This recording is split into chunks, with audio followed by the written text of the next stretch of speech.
desde Palacio Nacional. O ese otro México porque es la elección más grande de la historia moderna del país. Más de 20,000 cargos de elección popular, desde la presidencia de la República, 8 gubernaturas, la jefatura de la Ciudad de México, los congresos, por supuesto lo que tenemos que ver con las alcaldías, los regidores, es la elección más grande. Pero por encima de este número es la elección más decisiva, porque el otro país con el que podríamos levantarnos el 3 de junio, si no hacemos lo que nos corresponde, es un país donde por primera vez, y déjenme lo voy a decir con toda claridad, nunca, ni nuestros abuelos, ni nuestros padres, ni nosotros, jamás habíamos tenido el riesgo que a continuación les voy a describir. Hemos tenido el riesgo de perder la presidencia de la República. Hemos tenido el riesgo de perder los contrapesos en el Congreso y lo hemos vivido. Jamás, nunca en nuestra historia habíamos tenido el riesgo que hoy tenemos. Y el riesgo que hoy tenemos es perder nada más ni nada menos que la Suprema Corte de Justicia de la Nación. Y voy a explicar por qué. El ministro Luis María Aguilar se va en noviembre y deja su puesto vacante. Ya vimos lo que hizo el exministro, qué vergonzante, Saldívar, que no solamente traicionó la Constitución porque juró ser leal a la Constitución y le dejó su puesto de 15 años a la señora Lenia Batres, que por cierto es la primera vez que un ministro de la Corte es nombrado por un dedazo del presidente de la República y no por el Senado de la República. Si la posición del ministro Luis María Aguilar, escuchemos bien, se ocupa por una ministra o un ministro que en lugar de ser leal a la Constitución es leal a un poder autoritario, cualquier ley puede pasar y se acabó la Corte, porque con 7 votos la Corte jamás volverá a declarar que eso es inconstitucional.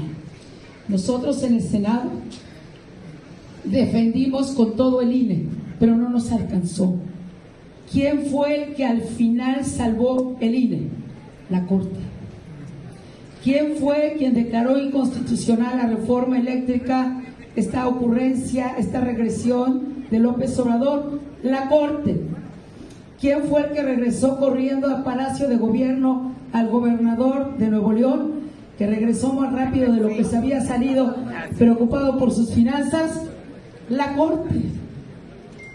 Si de pronto hay una ley, que ya hay algunas, no estoy hablando sin responsabilidad, y ese diputado o senador decide decir, se van a expropiar todos los hoteles, se van a expropiar todos los negocios, se van a expropiar todas las viviendas de ciertos metros cuadrados, déjenme decirles lo que va a pasar, se van a expropiar. Porque con 7 votos habremos perdido la Corte. Y después de la Corte, lo que sigue es el abismo. Todos los países, todos, sin excepción, que han perdido la Corte, hoy son dictaduras. Perdió la Corte Bolivia, perdió la Corte Cuba, perdió la Corte Venezuela, perdió la Corte Nicaragua y otros países, todos son dictaduras.